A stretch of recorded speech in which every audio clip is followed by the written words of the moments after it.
구독자가 점점 늘어나서 마음이 아파요. 2023년 1월 9일 전북활동가 법회 기획위원회 회의 공동체지부 공청회. 안녕하세요. 오늘도 서울 정토회관에서 하루를 시작했습니다. 새벽 기도와 명상을 마치고 오전 8시부터 인도 성지순례 회의를 했습니다. 오늘부터는 1250명이 한국을 출발하여 델리 공항에 도착한 후 고속도로를 달려 바라나시까지 이동하는 일정에 대해 세부적으로 함께 점검했습니다. 1시간 30분 동안 회의를 한 후 스님은 곧바로 전법활동가 법회를 하기 위해 방송실로 향했습니다. 주간반 전법활동가들이 화상회의 방에 모두 입장하자 10시 정각에 법회를 시작했습니다. 스님은 날씨 이야기를 하며 어떻게 수행을 해야 하는지 이야기를 해주었습니다. 12월에 엄청나게 추워서 연초에 상당히 추울 것 같았는데 거꾸로 1월 들어와서는 그렇게 춥지 않네요. 먼저 한번 큰 추위를 겪다 보니까 지금도 아침마다 영하로 떨어지는데도 마치 봄날같이 포근하다는 인상을 주고 있습니다. 재앙이 곧 복입니다. 우리 인생도 그런 것 같아요. 어떤 재앙이나 어려움을 겪으면 그때는 참 힘들었는데 큰 어려움을 겪고 나면 나머지 어려움은 사실 별거 아니에요. 예부터 소환과 대안이 지나면 얼어 죽을 사람이 없다 하는 말이 나온 것도 이 기간이 지나면 춥지 않다는 얘기가 아니라 춥기는 춥지만 큰 추위가 지났기 때문에 나머지는 다 견딜만 하다는 의미일 것입니다. 큰 추위를 견뎠기 때문에 그 이후는 큰 문제가 아니라는 얘기겠지요. 재앙이 오히려 복이 될 때도 있습니다. 그렇지 않아도 큰 어려움을 한번 겪고 나면 나머지 소소한 어려움은 아무 문제도 아닌 것이 될 때는 그 큰 어려움이 꼭 재앙이라고 할 수가 없어요. 제가 어릴 때는 장티푸스를 앓으면 많이 죽었습니다. 그런데 그 병을 앓고 나면 잔병 치레를 안 한다는 얘기가 있어요. 체온이 40도까지 오르는 증상을 겪기 때문에 몸의 소소한 병원균이 다 죽어버리나 봐요. 그런 것처럼 우리가 큰 어려움을 겪을 때 너무 두려워하지 말고 그것을 이겨내면 오히려 소소한 일상사는 감사한 마음으로 받아들일 수가 있어요. 이것이 수행적 관점이고 전화위복입니다. 이런저런 애군이 겹친다고 하더라도 그걸 너무 전생, 사주팔자, 재앙이라고 받아들일 필요가 없어요. 추운 겨울이 지나면 따뜻한 봄이 오는 것처럼 그렇게 어려움을 받아들이면 좋겠습니다. 이어서 2차 만일결사 조직 개편 방안에 대해 어제 천일준비위원회 회의에서 결정한 내용을 발표했습니다. 전법활동가 모둠과 일반 회원 모둠을 통합하는 방안에 대해 찬반 토론도 많이 했고 공청회도 열고 다시 결사행자회의까지 한 후 결국 통합하는 것으로 최종 결정을 내렸습니다. 이에 대해 스님의 자세한 설명이 있은 후 궁금한 점에 대해 질의응답 시간을 가졌습니다. 전법활동가들은 대체적으로 모둠 통합이 여러모로 시너지 효과를 가져올 것 같다며 천일준비위원회의 결정을 반가워했습니다. 그럼에도 불구하고 몇몇 사람들은 우려점에 대해서도 이야기했습니다. 스님께서 공청회를 열어주신 것만 해도 활동가들이 많은 위안을 받은 것 같습니다.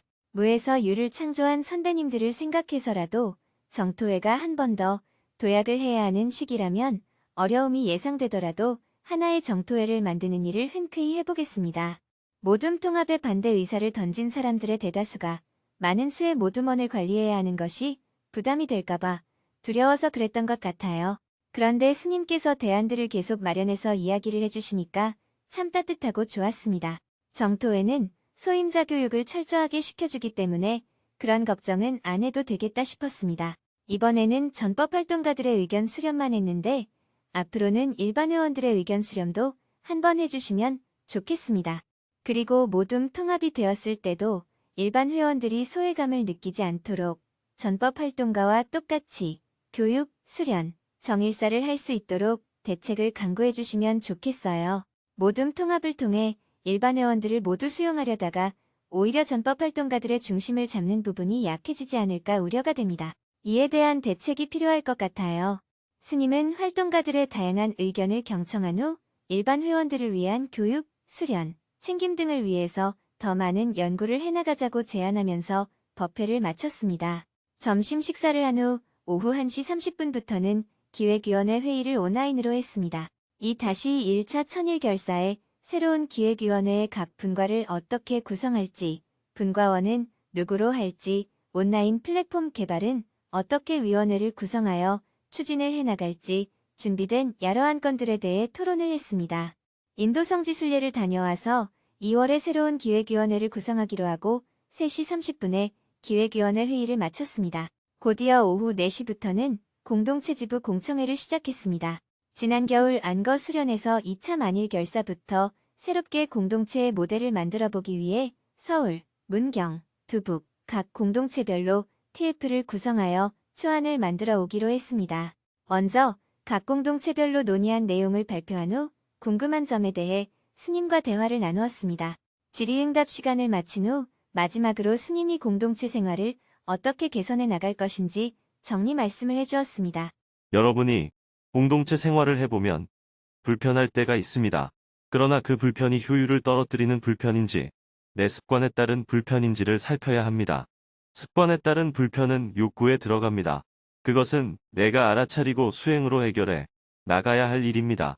욕구를 합리화한다면 해탈을 목표로 한다는 수행자의 원칙에 맞지 않습니다. 공동체 생활을 하면서 겪는 어려움도 의논을 통해 변화시켜 나갈 수가 있습니다. 지금 정포회에서 정한 생활 규칙은 전통으로 내려오는 규칙에다가 많은 토론 과정을 거쳐서 추가하거나 보완한 것입니다. 그런데 여러분들은 공동체에 나중에 들어오다 보니까 자기가 결정에 참여하지 않은 규칙에 대해서 강제하는 것 같은 느낌을 받나 봐요. 그래서 이번 회양 기간에는 여러분들이 그런 사항들에 대해 진지하게 논의를 해보면 좋겠어요.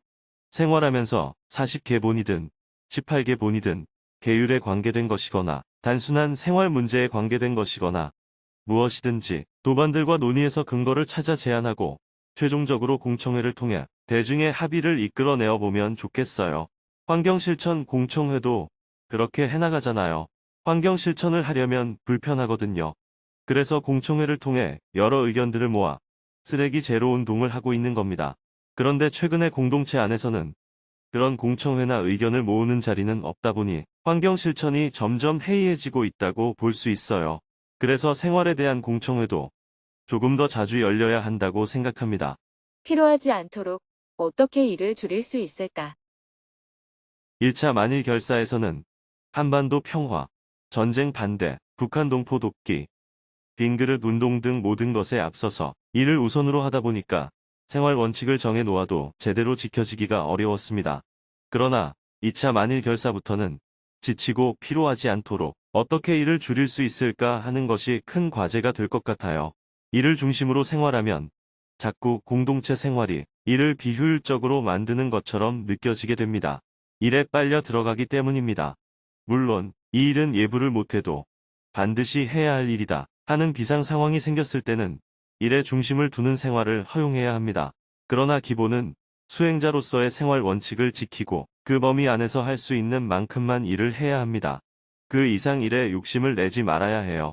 이렇게 관점을 갖고 급박한 일이 있을 때는 한시적으로 생활 규칙을 어기더라도 일상적으로는 원래의 규칙으로 돌아와야 합니다. 그런 관점에서 계속 의견을 모으고 자유롭게 토론하면 좋겠습니다. 특히 지금은 1차 만일 결사가 끝나고 2차 만일 결사를 시작하는 회양 기간이기 때문에 앞서 정해진 규칙에 대해 여러분들이 얼마든지 문제 제기할 수 있다고 저는 생각합니다.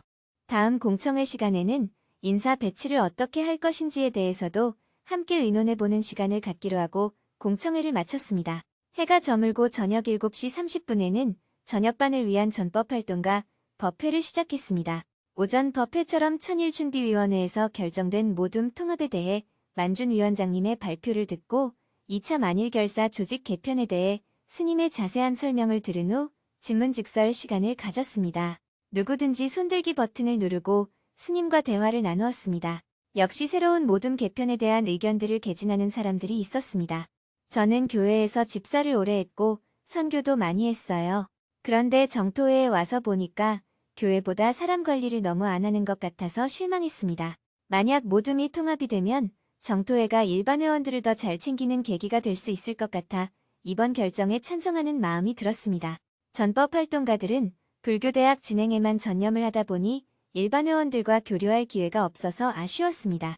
그런데 모둠 통합을 통해서 함께하는 접점이 생긴다고 하니까 예전에 법당에서 같이 모여 법문을 듣고 고민도 나누고 했던 시절로 다시 돌아가는 느낌이 듭니다.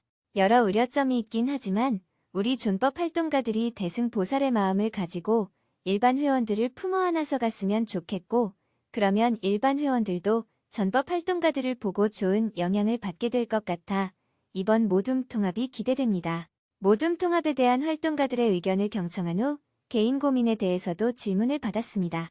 그중 한 명은 요즘 갈수록 고독사하는 사람들이 늘어난다며 청년들의 자살률이 증가하는 문제는 어떻게 봐야 하는지 걱정스러운 마음을 이야기했습니다. 고독사가 점점 늘어나서 마음이 아파요. 저는 작년에 고독사법이 새로 제정되면서 고독사에 관해 관심을 가지고 지켜보게 됐는데요. 50대와 60대가 가장 많이 고독사를 하고 있다고 하지만 그 가운데 청년들도 자살로 인해서 고독사를 한다는 게 굉장히 마음이 아파요. 왜냐하면 저도 아이 둘을 키우고 있거든요. 그런데 최근 기사들을 보면 20대와 30대가 경제적으로 안정적인 직업을 갖기 어려워서 2개 내지 3개의 직업을 가지고 뛰는데도 연봉이 2천만 원 미만이고 이웃 나라인 일본도 비슷한 것 같아요. 그래서 제가 할 수 있는 일이 뭘까 많이 고민했어요. 결론은 전법을 많이 해서 한 명이라도 더 건강한 가족 구성원을 만드는 것이라는 생각이 들었습니다. 우리 아이들이 점점 더 살기 힘들어지고 있는데 이 상황을 어떻게 바라봐야 할까요? 고독사가 최근에 많이 늘어난 이유는 1인 가구가 많이 늘어난 것에 따른 결과라고 보셔야 합니다. 아무도 없는 곳으로 가서 혼자 죽는 사람의 수가 갑자기 늘어난 게 아니고 혼자 생활하는 가구가 옛날엔 거의 없었는데 지금은 40%까지 되다 보니까 고독사가 늘어나는 결과가 생겨나는 겁니다. 혼자 살다 죽으니까 아무도 죽었는지 살았는지 모르고 냄새가 나거나 연락이 안 되어서 문을 열고 들어가 보니 이미 죽어 있는 거죠. 이런 일은 갈수록 많아질 수밖에 없습니다. 1인 가구가 늘어나는 데에 비례해서 함께 늘어날 수밖에 없어요. 그래서 고독사의 증가가 특별한 일은 아니라고 생각합니다.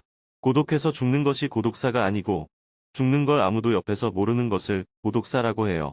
1인 가구가 늘어나기 때문에 어쩔 수 없는 일이라고 볼 수 있습니다. 자살이 늘어난 이유는 정신질환이 그만큼 늘어났기 때문입니다. 그리고 청년들의 생활이 점점 어려워진다는 것은 어쩔 수 없는 일이에요. 그러나 실제로 생활이 어려운 건 아닙니다. 30년 전에 제가 문경에 처음으로 수련원을 지을 때만 해도 1인당 하루 일당이 여성은 3,000원이고 남성은 5,000원이었어요.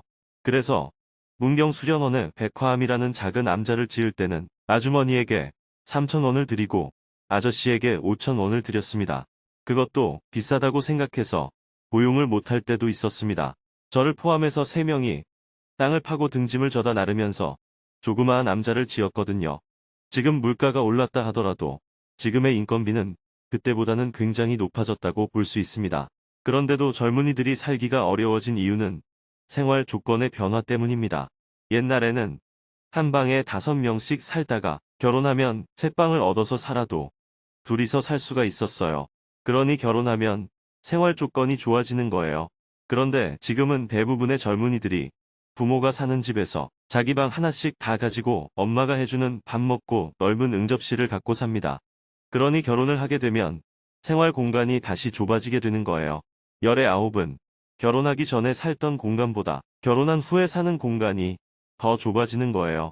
그리고 밥하고 빨래하고 청소하고 일이 더 많아져요. 부모님과 살 때는 방도 넓고 밥도 엄마가 해주고 빨래도 엄마가 해주잖아요. 젊은이들이 결혼을 안 하는 이유는 이성에 관심이 없어서가 아니고 결혼하면 생활 조건이 나빠지기 때문입니다. 부모님 집에 사는 것이 방도 넓고 생활도 편하기 때문에 결혼 연령이 자꾸 뒤로 늦어지는 거예요. 또 자동화가 자꾸 이루어지니까 아주 소수의 직업만 고액을 받고 나머지 대다수 직업은 저임금이 되는 거예요. 그래서 우리나라 젊은이들이 10명 중에 한두 명 갈 수 있는 곳에 몰리는 겁니다. 그러다 보니 청년들은 일자리가 없다고 하는데 다수의 생산직은 아무리 사람을 구해도 사람이 없어서 문제라고 해요. 이런 현상은 중소기업과 대기업 노동자 사이에 임금 격차가 너무 많이 벌어져서 생기는 거예요. 그러면 국가가 임금 격차를 줄여줘야 하는데 국가는 그런 정책을 시행하고 있지 않죠. 시간이 흐를수록 빈부격차는 자꾸 늘어나니까 기업에서는 노동력이 더욱 부족하고 젊은이들은 일자리가 없는 현상이 계속될 수밖에 없어요. 이런 문제를 해결하기 위해서는 빈부격차를 줄이는 방향으로 제도를 바꿔야 하는데 국민은 제도를 바꿀 수 있는 정치에 별 관심이 없어요. 패를 나눠서 싸우기만 하고 정치인들은 그저 권력 잡으려는 이권 투쟁만 하고 있습니다. 이러니 국가의 성장 동력이 점점 떨어질 수밖에 없어요. 일본처럼 되면 안 된다고 하면서도 점점 일본을 따라가고 있습니다. 현재 우리나라의 대기업은 중소기업을 압박해서 이익을 많이 남기는 구조입니다. 대기업 노동자 입장에서는 연봉이 1억이라도 기업이 가지는 이익에 비해서 적게 분배받는다고 생각하죠. 그래서 노동투쟁을 하는데 일반 국민들이 볼 때는 공감이 안 되는 거예요. 이 문제를 해결하려면 대기업이 중소기업으로부터 과도하게 이익을 가져오지 말고 중소기업과 이익을 일정하게 나눠야 합니다. 그러면 대기업 노동자도 기업이 갖는 이익이 그렇게 많지 않으니까 더 내놓으라고 투쟁을 안 할 거예요. 중소기업의 이익이 많이 돌아가면 중소기업 노동자에게 돌아가는 월급도 더 많아지겠죠. 그래서 대기업과 중소기업 간 임금 격차가 좀 줄어들면 대기업에만 청년들이 몰리는 문제가 덜해질 겁니다. 그런데 이걸 몰라서 안 하는 게 아니에요. 사람들이 다 자기 이익에만 눈이 어두워서 문제를 해결하는 데는 별 관심이 없습니다. 여러분이 보기에는 억울하고 분한 문제지만 세상에 일어난 일은 다 자연현상처럼 원인에 따른 결과가 있을 뿐이에요. 겨울에 기온이 떨어지면 추위를 느끼고 여름에 기온이 오르면 더위를 느끼는 것과 같습니다. 그래서 세상 문제를 두고 너무 속상해할 것도 없어요. 살기가 점점 어려워지면 사람들이 더 악을 쓰게 되죠. 그러면 상황은 더 나빠지고 사회가 정체하다가 후퇴하기 시작합니다. 역사가 쭉 그렇게 왔잖아요. 계속 성장만 할 수는 없는 거예요. 성장하면 안주하게 되고 안주하면 분열하고 분열하면 다시 후퇴하는 게 세상이에요. 이것을 성주괴공, 흥망성쇠라고 합니다.